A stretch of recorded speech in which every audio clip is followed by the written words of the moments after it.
கர்நாடக அணைகளிலிருந்து 1,16,000 கனஅடி தண்ணீர் திறந்துவிடப்படுவதால் மேட்டூர் அணையின் நீர்மட்டம் கிடுகிடுவென உயர்ந்து 91 அடியை நெருங்கியது.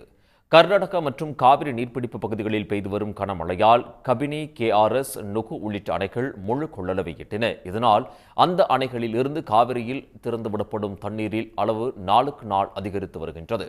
முழு கொள்ளளவை எட்டிய KRS அணையிலிருந்து நேற்று காலை வினாடிக்கு 38,500 கனஅடி தண்ணீர் வெளியேற்றப்பட்ட நிலையில் மாலையில் 1,00,000 கன அடியாக அதிகரிக்கப்பட்டது. கபினி அணையிலிருந்து வினாடிக்கு 16,900 கனஅடி தண்ணீர் திறக்கப்படுவதால் காவிரியில் 1,16,900 கனஅடி தண்ணீர் கரை புரண்டு ஓடுகிறது. இதனால் கர்நாடக மாநிலத்தில் காவிரி கரையோர மக்களுக்கு வெள்ள அபாய எச்சரிக்கை விடுக்கப்பட்டுள்ளது.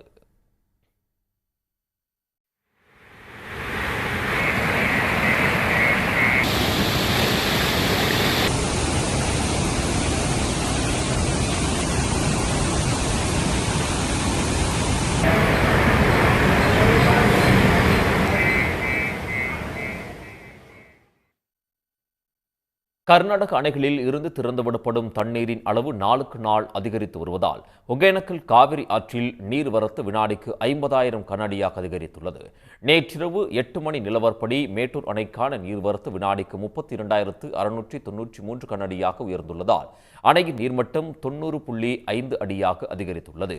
மேட்டூர் அணையிலிருந்து குடிநீர் தேவைக்காக 1000 கன அடி நீர் திறக்கப்பட்டுள்ளது. மேட்டூர் அணையில் 52.66 TMC நீர் இருப்பு உள்ளது.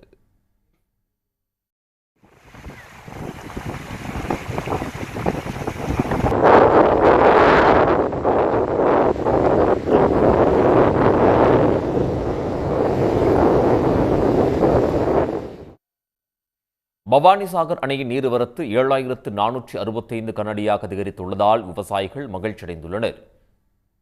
ஈரோடு மாவட்ட மக்களின் முக்கிய குடிநீர் ஆதாரமாக உள்ள பவானிசாகர் அணையின் மூலம் ஈரோடு, திருப்பூர், கரூர் மாவட்டங்களைச் சேர்ந்த 2,50,000 ஏக்கர் விவசாய நிலங்கள் பாசன வசதி பெறுகின்றன. கடந்த சில நாட்களாக நீலகிரி மலைப்பகுதியில் கனமழை பெய்து வருகிறது. பில்லூர் அணையும் தனது முழு கொள்ளளவை எட்டியுள்ளதால் உபரிநீர் பவானி ஆற்றில் வெளியேற்றப்பட்டு வருகின்றது. இதன் காரணமாக பவானிசாகர் அணைக்கு நீர்வரத்து அதிகரித்து நீர்மட்டமும் உயர்ந்து வருகிறது.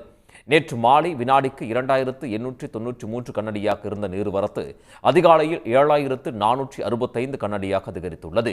105 அடி உயரம் கொண்ட அணையின் நீர்மட்டம் 85.47 அடியாக அதிகரித்துள்ளது. இதேபோல குண்டேரிப்பள்ளம் மற்றும் வரட்டுப்பள்ளம் அணைகளின் நீர்மட்டமும் உயர்ந்து வருகின்றது. ஈரோடு மாவட்டத்தின் முக்கிய அணைகளின் நீர்மட்டம் தொடர்ந்து உயர்ந்து வருவதால் விவசாயிகள் மகிழ்ச்சி அடைந்துள்ளனர். உடனுக்குடன் செய்திகளை தெரிந்து கொள்ள சன் நியூஸ் பெல் ஐகானை கிளிக் பண்ணுங்க.